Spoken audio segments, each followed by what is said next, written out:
اسلام اس کو سراہتا نہیں ہے، بلکہ اسلام یہ تعلیم دیتا ہے کہ تم نے اس دنیا میں رہتے ہوئے دنیا کی ضرورتوں کے ساتھ اپنے اللہ کا تقوی اختیار کرنے والے بننا ہے۔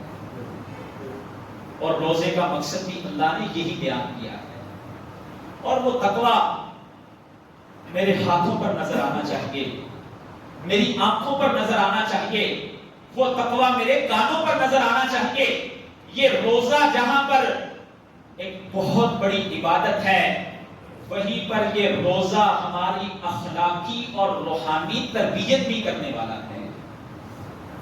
رسول اللہ صلی اللہ علیہ وسلم نے فرمایا من لم یدع قول الزور والعمل به، کسی بندے نے اگر روزہ رکھ کے بھی زبان سے جھوٹی بات نہ چھوڑی، اپنے ہاتھوں سے غلط کام کرنے نہ چھوڑے، اپنی زبان سے کسی دوسرے مسلمان کو تکلیف دیتا رہا، اپنے کانوں کے ساتھ اللہ کی معصیت اور نافرمانی والی باتیں سنتا رہا، اپنی آنکھوں کا اگر غلط استعمال کرتا رہا، اللہ اکبر، رسول اللہ صلی اللہ علیہ وسلم فرماتے ہیں فَلَيْسَ لِلَّهِ حَاجَةً أَن يَدَعَ طَعَامَهُ وَشَرَابَهُ، اللہ کے لیے ایسے آدمی کا بھوکا رہنا پیاسا رہنا کسی کام کا نہیں۔ یہ روزہ ہماری تربیت کرتا ہے کہ اس تقوی کا رنگ ہمارے اوپر نظر آنا چاہیے۔ تقوی کے علماء نے کئی مفاہیم بیان کیے ہیں، چند مفہوم میں آپ کے سامنے رکھتا ہوں۔ تقوی ایسی صفت کو کہا جاتا ہے، ایسی کیفیت کو کہا جاتا ہے جو انسان کے اندر نیکی کا شوق پیدا کر دے اور برائی سے نفرت پیدا کر دے، اس کو تقوی کہا جاتا ہے۔ کہ انسان کو نیکی کرتے ہوئے رغبت محسوس ہو، نیکی کی طرف کھنچتا چلا آئے، اور جب یہ برائی کرنے لگے تو اس کو اس سے نفرت محسوس ہو۔ اور ایک مفہوم علماء نے یہ بھی بیان کیا ہے کہ تقوی ایک ایسی اونچی دیوار ہے جو آپ کے گناہوں کے درمیان حائل ہو جاتی ہے، جو آپ کو معصیت اور نافرمانی کے کاموں سے روک کے رکھتی ہے۔ اور سیدنا عمر رضی اللہ تعالی عنہ سے کسی نے سوال کیا کہ تقوی کسے کہا جاتا ہے؟ اللہ اکبر، آپ نے اسے تقوی ایسے سمجھایا، فرمایا کبھی خاردار جھاڑیوں والے ٹریک پر سے تمہارا گزرنا ہوا ہے؟ کہا ہاں۔ تو کہا جب اس سے گزرتے ہو تو کیسے گزرتے ہو؟ کہنے لگا اپنے وجود کو سمیٹ کر کے، اپنے کپڑوں کو اچھی طرح لپیٹ کر کے کہ کہیں میرے وجود کے ساتھ، میرے کپڑوں کے ساتھ کوئی کانٹا نہ لگ جائے۔ فرمایا زندگی کے ٹریک پر چلتے ہوئے بھی اپنے آپ کو گناہوں سے ایسے سمیٹ کے گزرا کرو، اس کو تقویٰ کہتے ہیں۔ اللہ اکبر۔ اور تقویٰ جس کو اللہ رب العالمین قرآن مجید میں فرماتے ہیں کہ تم بچ جاؤ، لعلکم تتقون، کس چیز سے بچو؟ اللہ کی ناراضگی سے بچ جاؤ۔ سوال ذہن میں یہ آتا ہے کہ اللہ کا خوف، اللہ کا ڈر، اللہ کی ذات تو بڑی محبت کرنے والی ذات ہے، اللہ کی ذات تو انسان کو، بندے کو بڑا پیار کرنے والی ذات ہے، پھر یہ ڈر اور خوف یہ کس چیز کا؟ جس کے ساتھ جتنی محبت ہوتی ہے اس تعلق کے ٹوٹنے کا اتنا ڈر اور خدشہ بھی ہوتا ہے۔ اگر اللہ اپنے بندے سے محبت بڑی کرتے ہیں تو پھر بندے کو یہ خیال کرنا چاہیے کہ یہ محبت کا تعلق کہیں ٹوٹ نہ جائے۔ میں اپنے اوپر جیسے ظاہری حالات میں اپنے ظاہر کو اچھا بنانے کی کوشش کرتا ہوں، مجھے اپنی خلوت کو بھی اچھا بنانے کی کوشش کرنی چاہیے۔ تقوی اسی چیز کا نام ہے، انسان کا ظاہر اور باطن یہ دونوں ایک جیسے ہونے چاہیے۔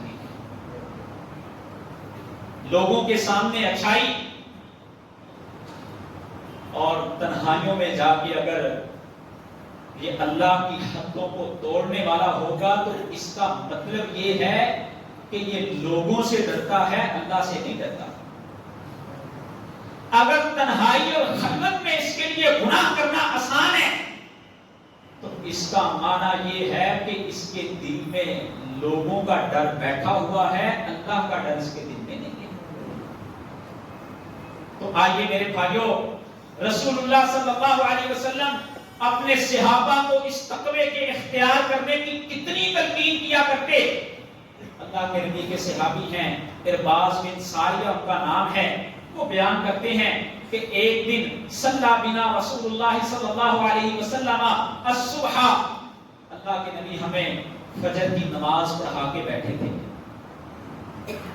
اور اس نماز کے بعد فبعدنا، اللہ کے نبی نے ہمیں کوئی نصیحت کرنی شروع کی، اور وہ نصیحت ایسی تھی، بڑی بلیغ قسم کی نصیحت تھی، اس کا ہمارے دلوں پر اتنا اثر ہوا، ذرفت منها العیون، ہماری آنکھوں سے آنسو بہنے شروع ہو گئے،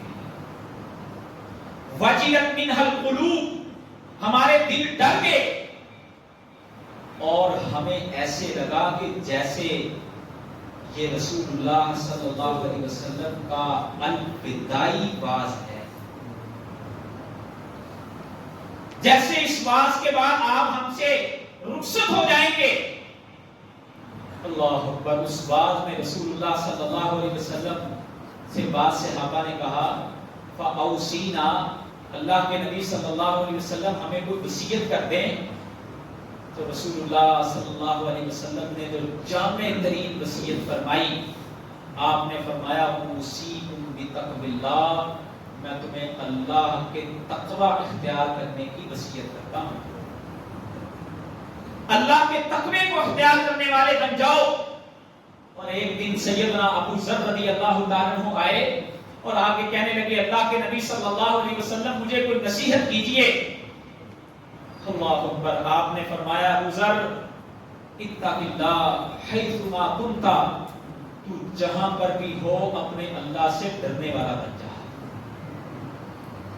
اور آپ نے دعا سکھائی صحابہ کو کہ میرے صحابہ یہ دعا پڑھا کرو، اللہم آتی نفسی تقواہا، اے اللہ تو ہمیں ہمارے نفسوں کا تقوی اختیار فرما دے، اللہ ہمارے نفسوں کا تقوی عطا فرما دے، وزکیہا انت خیر من زکاہا، اے اللہ تو ہمارے نفسوں کو پاک کر دے، تجھ سے بہتر کوئی پاک کرنے والا نہیں ہے، وانت ولیہا ومولاہا، اے اللہ تو ہی ہمارا مولا ہے، تو ہی کارساز ہے، تیرے علاوہ ہم جانے بھی کہاں والے ہیں۔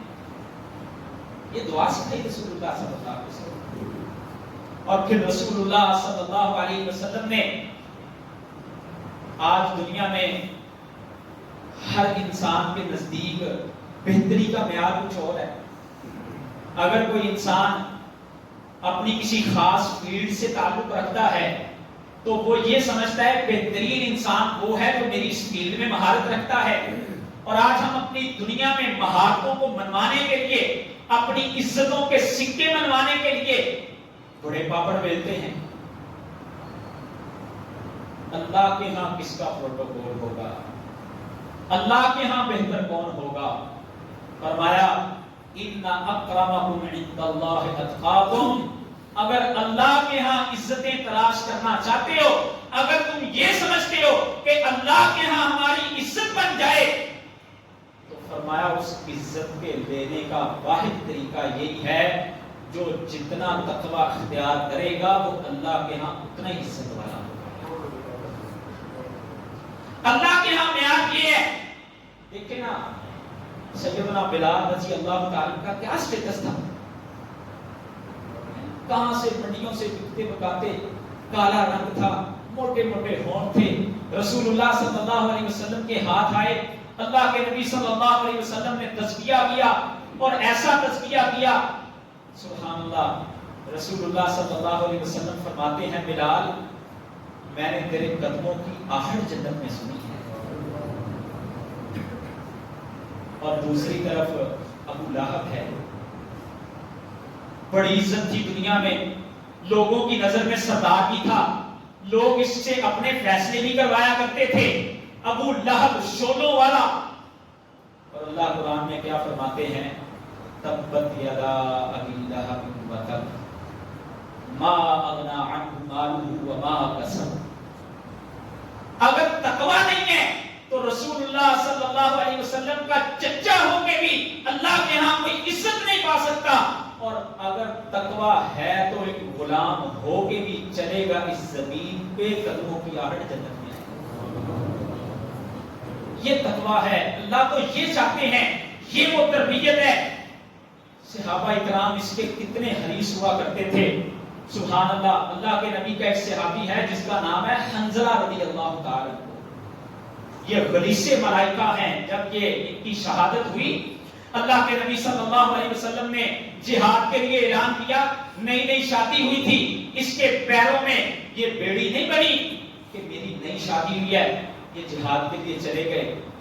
اللہ نے وہاں پہ شہادت عطا فرما دی. اللہ اکبر.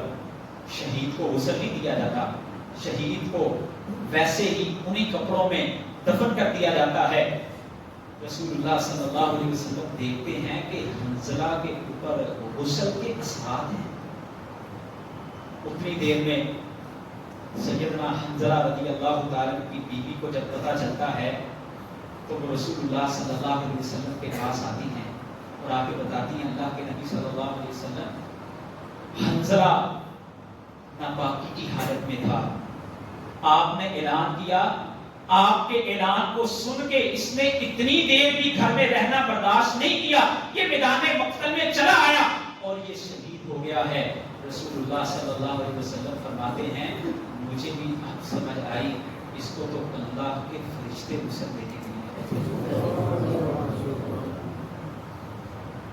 اور یہ حنظلہ ایک دن رسول اللہ صلی اللہ علیہ وسلم کے پاس آتے ہیں اور آگے کہتے ہیں نافقہ حنظلہ، نافقہ حنظلہ. اے اللہ کے نبی صلی اللہ علیہ وسلم میں حنظلہ منافق ہو گیا ہوں. صحابہ یہ سمجھتے تھے جب تقوی نہیں ہوتا تو پھر نفاق آتا ہے. کہتا ہے اللہ کے نبی میں منافق ہو گیا ہوں. آپ نے پوچھا حنظلہ کیا ہوا ہے؟ کہنے لگے اللہ کے نبی صلی اللہ علیہ وسلم آپ کی مجلس میں بیٹھے ہوتے ہیں، دل کی کیفیت کچھ اور ہوتی ہے. آپ کے پاس جب بیٹھتے ہیں جنت کی باتیں آپ سناتے ہیں، جہنم کے تذکرے ہوتے ہیں، دل کی کیفیتیں کچھ اور ہو جاتی ہیں. جب آپ کی مجلس سے اٹھ کے جاتے ہیں ایمان کی کیفیت کچھ اور ہو جاتی ہے. اللہ کے نبی مجھے تو ایسے لگتا ہے جیسے ہم منافق ہو گئے. آپ نے فرمایا حنظلہ ساعتن ساعتن ساعتن، یہ گھڑی گھڑی کی بات ہے. ایمان کبھی زیادہ ہو جاتا ہے، ایمان کبھی کم ہو جاتا ہے. جب تم میرے پاس ہوتے ہو تمہارا ایمان بڑھ جاتا ہے. صحابہ کو اس تقوی کی اتنی فکر کرنے والے. آئیے قرآن مجید ذرا پڑھیں. اللہ تعالیٰ نے متقین کے کچھ اوصاف اپنے قرآن میں بیان کیے. متقین ہوتے کیا ہیں؟ قرآن کا آغاز ہے سورہ البقرہ شروع ہوتی ہے. اللہ فرماتے ہیں الف لام میم ذالک الکتاب لا ریب فیہ ھدی للمتقین. یہ کتاب ہدایت، یہ جو میں نے انسانوں کو زندگیاں گزارنے کا دستور دیا ہے، اس کے اندر ہدایت موجود ہے. ان کے لیے المتقین، جو تقوی اختیار کرنے والے ہیں. اور فرمایا متقین ہیں کون؟ الذین یقیمون الصلاۃ، جو نماز پڑھنے والے نہیں، نماز قائم کرنے والے ہیں. اور نماز قائم کرنا کیا ہے؟ نماز کو پہلی فرصت میں، پہلے وقت میں جماعت کے ساتھ مسجد میں ادا کرنا، یہ نماز کا قائم کرنا ہے. فرمایا متقیوں کی پہلی صفت یہ ہے کہ وہ نمازوں کو ضائع کرنے والے نہیں ہوتے. آئیے آج ہم ذرا اپنا محاسبہ کر کے دیکھیں. کیا میں جب اپنے دفتر میں اپنے سسٹم پر بیٹھا ہوتا ہوں، اپنے کام میں مصروف ہوتا ہوں، ادھر سے میرے کان میں اللہ اکبر کی جب آواز پڑتی ہے تو کیا میں اللہ کے حکم کو سب سے بڑا سمجھ کے ہر چیز چھوڑتا ہوں کہ نہیں چھوڑتا؟ ہر انسان دیکھے میری اولادوں کی کیفیت کیا ہے، میرے گھر میں نمازوں کی کیفیت کیا ہے؟ فرمایا متقین کی پہلی خوبی یہ ہے کہ وہ نمازوں کو قائم کرنے والے ہیں، یؤمنون بالغیب، سبحان اللہ، غیب کے اوپر ایمان رکھتے ہیں۔ آج تشکیک کا، الہاد کا دور ہے، نئے نئے فتنے سر اٹھا رہے ہیں ہمارے معاشروں میں، چلتے پھرتے داڑھی رکھی نماز پڑھنے والے، لیکن اللہ کے متعلق متشکک لوگ آپ کو ملیں گے۔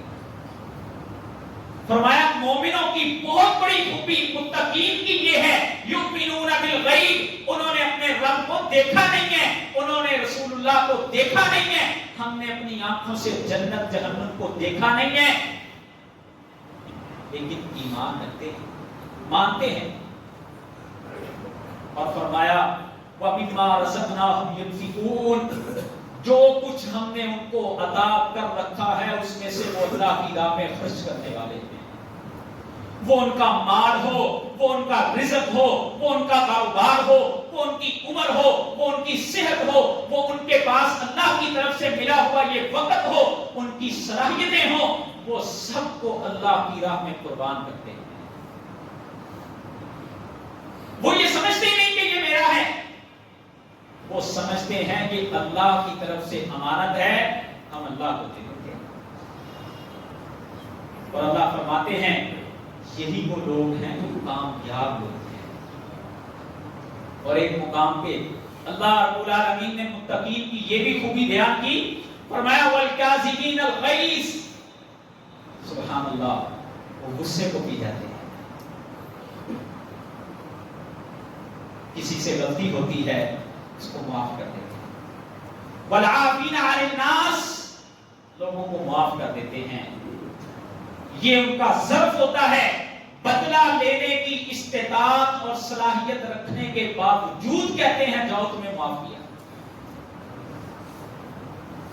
انسان اگر بدلہ لینا چاہے، شریعت نے حق دیا ہے، بدلہ لے سکتا ہے، لیکن متقین کو نصیحت یہی ہے کہ وہ لوگوں سے درگزر کرتے ہیں، معاف کر دیتے ہیں۔ اور فرمایا جب انسان تقوی اختیار کر لیتا ہے پھر اللہ کی طرف سے انعام کیا ملتے ہیں، سبحان اللہ، فرمایا وَمَن يَتَّقِ اللَّهَ يَجْعَلْ لَهُ مَخْرَجًا، مشکلوں میں پھنسے ہوئے لوگوں کو جب تقوی اختیار کرتے ہیں تو اللہ نکلنے کے راستے عطا فرماتے ہیں۔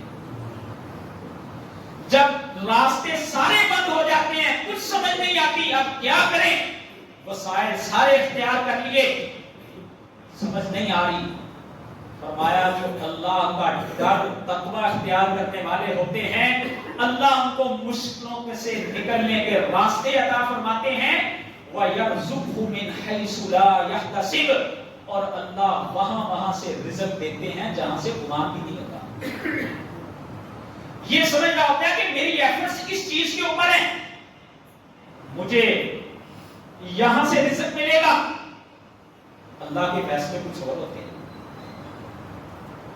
اور اس کے بعد ایک مقام پہ فرمایا وَمَن يَتَّقِ اللَّهَ يَجْعَلْ لَهُ مِنْ أَمْرِهِ يُسْرًا، اللہ سے ڈرنے والوں کے لیے اللہ ان کے کاموں کو آسان کر دیتے ہیں، ان کے معاملات میں کام ہونے میں آسانیاں اور سہولتیں پیدا ہو جاتی ہیں۔ اور فرمایا جو اللہ کا تقوی اختیار کرتا ہے یُکَفِّرْ عَنْهُ سَیِّئَاتِهِ، اللہ اس کے گناہوں کو بھی معاف کر دیتے ہیں، وَيُعْظِمْ لَهُ أَجْرًا، اور ایسے انسان کے لیے اللہ کے ہاں بہت بڑا اجر ہوتا ہے۔ اور ایک مقام پہ اللہ نے فرمایا جو میرے بندے اللہ سے ڈرنے والے بنتے ہیں، ان تتقوا، اگر تم اللہ سے ڈرنے والے بن جاؤ گے، یجعل لکم فرقانا، اللہ تمہیں یہ صلاحیت عطا فرما دے گا کہ تم صحیح اور غلط میں فیصلہ کرنے والے ہیں۔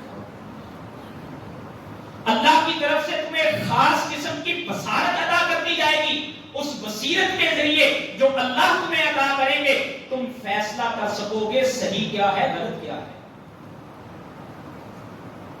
ہم بسا اوقات کسی غلط جگہ پہ انویسٹمنٹ کر بیٹھتے ہیں، بعد میں سوچتے ہیں